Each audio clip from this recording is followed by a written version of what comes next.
Hi, have you ever wondered why your website is not converting like you would expect it to? Today I'm going to show you a behavioral analysis tool that allows you to track users on your website to find out why you're losing sales.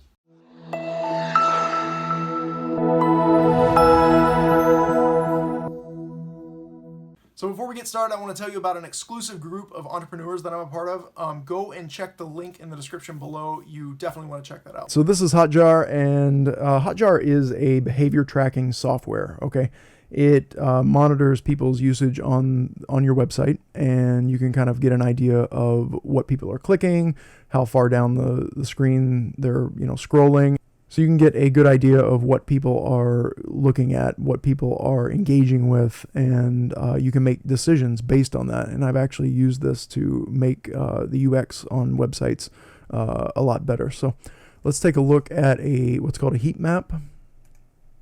Okay, so this is a website that we set up HotJar in, and you can see that a lot of people are interested in pricing, a little bit less on themes, and some people click the logo. There's some interest in the form. Doesn't seem to be much interest in the video itself.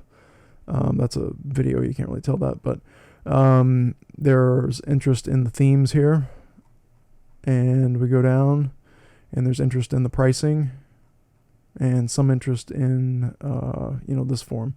So that kind of gives you an idea, and this is on desktop. Now you can look at this in tablet, you can look at this in mobile, and we can also look at the mouse movement. So click the mouse movement, and you can kind of see what aspects of the website people are mousing over.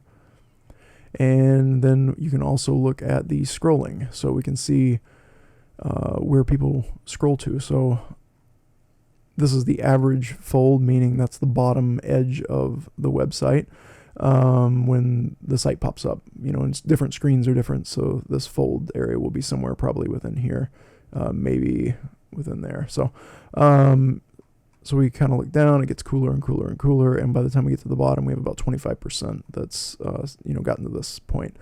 And from this you can make different decisions. I had one client, they had a search bar over here, and people were clicking in the search. I could see how many people clicked in the search, and then they had a little bitty search, like a magnifying glass button. Okay, and then they had a big contact us button over here.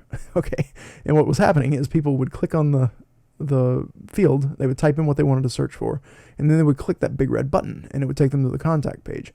And that, in one way, you're like, okay, well, that's good because they're going to contact me. But if they don't want to contact you, they're probably not going to contact you, and then they've just kind of interrupted their user experience, and they wanted to search for something that could have led to a sale. Now they're using your website, they're confused. Why are they on the contact page? This isn't what I was looking for, and they feel like your site doesn't work. So you can kind of get an idea of problems, and fix those problems, or not necessarily even problems. You can get an idea of what you're doing and what you could do better, and maybe some issues.